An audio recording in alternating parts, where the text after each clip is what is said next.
తిరుమల మాడవీధుల్లో ఊరేగింపు జరిగేటప్పుడు ఒక స్థలానికి వచ్చిందే మేళతాళాలు భజనలు ఆపి శబ్దం లేకుండా ఆ ప్రదేశాన్ని దాటిందే మళ్ళీ తిరిగి ప్రారంభిస్తారు.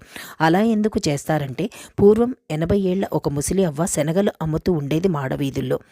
స్వామివారు ప్రతిరోజు ముసలి అర్చకునిలా వచ్చి ఆమె దగ్గర శనగలు తీసుకునేవాడు. డబ్బులిచ్చేవాడు కాదు. ప్రతిరోజు మళ్ళీ ఇస్తా అని చెప్పి తీసుకుని వెళ్ళిపోయేవాడు. ఇలా చాలా వారాలు జరిగింది.